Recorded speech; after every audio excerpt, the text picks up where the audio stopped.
नमस्कार, मैं हूं आपके साथ साक्षी। झारखंड की राजनीति में एक बार फिर से सियासी हलचल तेज हो गई है। इस बार चर्चा में है सीता सोरेन, जो कभी झारखंड मुक्ति मोर्चा यानी जेएमएम की कद्दावर नेता रहीं और पूर्व मुख्यमंत्री शिबू सोरेन की बड़ी बहू हैं।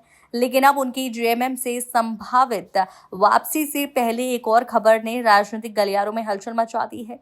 खबरें ये कि सीता सोरेन ने अपनी देवरानी कल्पना सोरेन को फोन किया है कि दोनों के बीच क्या बातचीत हुई, यही अब पूरे राज्य में चर्चा का विषय बन गया है। दरअसल सीता सोरेन और झारखंड की मौजूदा सत्तारूढ़ पार्टी जेएमएम के बीच पिछले कुछ सालों से रिश्ते बेहद ठंडे चल रहे थे। उनके पति दुर्गा सोरेन के निधन के बाद से ही सीता सोरेन ने खुद को पार्टी से धीरे धीरे अलग कर लिया था। कई बार उन्होंने खुलकर पार्टी नेतृत्व पर भी सवाल उठाए। यही कारण था कि 2024 के लोकसभा चुनाव से ठीक पहले उन्होंने भारतीय जनता पार्टी का दामन थाम लिया।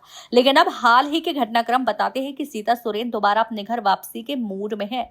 सूत्रों के मुताबिक सीता सोरेन ने हाल ही में अपनी देवरानी कल्पना सोरेन, जो मुख्यमंत्री हेमंत सोरेन की पत्नी है, उनसे फोन पर बातचीत की है। कहा जा रहा है कि इस बातचीत में न सिर्फ राजनीतिक मुद्दे बल्कि पारिवारिक रिश्तों को फिर से जोड़ने की बात हुई है। बताया जा रहा है कि फोन पर हुई बातचीत का माहौल भावनात्मक और सकारात्मक रहा। यानी ये सिर्फ एक सियासी कॉल नहीं था, बल्कि रिश्तों की एक नई शुरुआत भी कही जा सकती है। अब ये खबरें जैसे ही सामने आ रही हैं, झारखंड की राजनीति में भूचाल सा आ गया है। लोग ये सवाल पूछने लगे हैं, क्या ये कॉल किसी बड़े सियासी संकेत की ओर इशारा कर रही है? क्या सीता सोरेन वाकई फिर से जेएमएम में वापसी की तैयारी कर रही है? राजनीतिक जानकारों का कहना है कि सीता सोरेन के पास झारखंड के कई इलाकों में अच्छा जनाधार है और अगर वो जेएमएम में लौटती हैं तो पार्टी के आने वाले चुनाव में मजबूती मिलेगी।